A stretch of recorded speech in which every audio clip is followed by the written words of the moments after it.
સાબરકાંઠા જિલ્લાના પ્રાંતિજ તાલુકાના દલપુર નજીક એક સપ્તાહ પૂર્વે ફાઇનાન્સ એજન્ટ પર હુમલો કરી મોટી લૂંટની ઘટનાને અંજામ આપવામાં આવ્યો હતો, જે પ્રાંતિજથી હિંમતનગર તરફ જઈ રહેલા બાઇક સવાર એજન્ટની આંખમાં મરચું નાખી અને માથામાં લાકડી ફટકારી તેને જમીન પર પાડી દેવામાં આવ્યા હતા। ત્યારબાદ ₹7,88,000ની રોકડ રકમ ભરેલી બેંક લૂંટી આરોપીઓ ફરાર થઈ ગયા હતા। જે આ ઘટનાની ગંભીરતા ધ્યાનમાં લઈ પ્રાંતિજ અને સાબરકાંઠા પોલીસની અલગ અલગ ટીમોએ ટેકનિકલ સર્વેલન્સ અને બાતમીના આધારે તપાસ હાથ ધરવામાં આવી હતી। જે પોલીસે 6 આરોપીઓને ઝડપી પાડવામાં આવ્યા છે અને ₹9,88,000નો મુદ્દામાલ જપ્ત કરી વધુ તપાસ હાથ ધરવામાં આવી હતી। જે પ્રાંતિજ નજીક ફાઇનાન્સ એજન્ટ પર લૂંટ આચરવામાં આવી હતી, જેમાં ₹7.88 લાખની રોકડ લૂંટ આચરવામાં આવી હતી। જે પોલીસે 6 આરોપીઓની ધરપકડ કરવામાં આવી છે અને ₹9.88 લાખનો મુદ્દામાલ જપ્ત કરવામાં આવ્યો છે। જે 7.88 લાખની રોકડની લૂંટ આચરવામાં આવી હતી। જે 1000ની રોકડ રકમ ભરેલી બેંક લૂંટી આરોપીઓ ફરાર થઈ ગયા હતા। જે આ ઘટનાની ગંભીરતા ધ્યાનમાં લઈને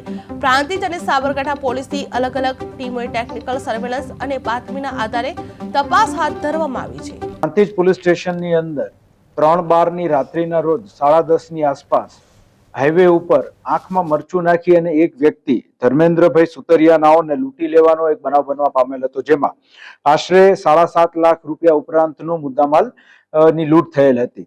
આ એક ગંભીર બનાવ હોય અને રાત્રિના સમયે હાઈવે પર બનેલ હોય તો તેને ધ્યાનમાં રાખી પ્રાંતિજ પોલીસ સ્ટેશન અને તે ઉપરાંત LCB SOGની ટીમો જે છે એ ડિટેક્શન માટે કામે લાગેલી હતી અને તે દરમિયાન LCBની ટીમ છે તેના અધિકારીઓને માહિતી મળેલ હતી કે આ આખો જે બનાવ છે તેની અંદર ટીપ આપનાર મિહિલસિંહ મકવાણા અને હંસરાજગીરી ગોસ્વામી છે અને તેઓ દ્વારા આ ટીપ આપ્યા બાદ મિતેશગીરી, સુરતસિંહ, કુલદીપસિંહ અને ભાવિકસિંહ આ 4 ઇસમો દ્વારા આ લૂંટને અંજામ આપવામાં આવ્યો છે। તેના માટે થઈને 2 અલગ અલગ બાઇક જે છે તેનો ઉપયોગ થયેલો છે।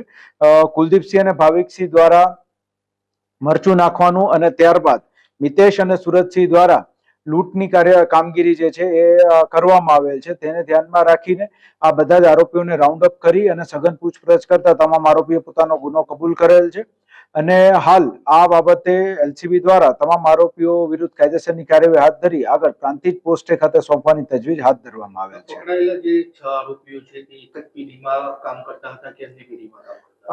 આની અંદર જે મિતેશગીરી અને સુરતસિંહ છે તે લોકો જે છે અગાઉ ભૂતકાળમાં આ પેઢી સાથે જોડાયેલા હતા અને ટીપ જેણે આપી છે તે મિહિલ અને હંસરાજગીરી એ આ પ્રાંતિજ સેટિન ફાઇનાન્સ કંપની છે તેની અંદર કામગીરી કરી રહ્યા હતા। ફરિયાદી આમાં કોઈ ઇન્વોલ્વ હોય એવું કોઈ?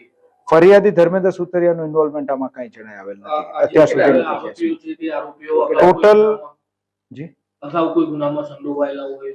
આરોપીનો ગુનાહિત ઇતિહાસ નથી અને ટોટલ 6 આરોપીઓ આની અંદર સંડોવાયેલા હોવાનું ધ્યાન પર આવેલ છે, એટલે એ પ્રમાણે સુસંગત જે ધારની કલમ છે તેનો પણ ઉમેરો કરવામાં આવનાર છે। 6 આરોપીઓ। અચ્છા, શું કરતા હતા આ લોકો અત્યારે? ઘેર શું કામ કરતા હતા? મેં અગાઉ વાત કરી એમ 2 લોકો જે છે એ આ પ્રાંતિજ સેટિન ફાઇનાન્સ કંપનીમાં જ કામગીરી કરતા હતા, બાકીના લોકો જે છે એ છૂટક મજૂરી કરતા હતા અને 2 લોકો જે અગાઉ મિતેશ અને સુરતસિંહ છે અગાઉ આ જ ફાઇનાન્સ કંપની સાથે જોડાયેલા હતા। આ લોકોને અંદર કોઈ ભાગ પાડવામાં કોઈ ખામી આવી હોય પછી પોલીસનો સંપર્ક થયો એવું કોઈ? પોલીસને માહિતી મળી હતી અને તેના આધારે આરોપીઓ કેટલી રકમ મળવાઈ? ટોટલ આપણે જે ધાડમાં ગઈ હતી રકમ એમાંથી ₹7,71,930 પરત મળી આવેલ છે અને તે ઉપરાંત એક મોબાઈલ ફોનની જે ખરીદી કરવામાં આવી હતી ₹16,500ની તે મોબાઈલ ફોન પણ રિકવર થઈ ગયેલ છે। કુલ રકમ મળી આવી? જી।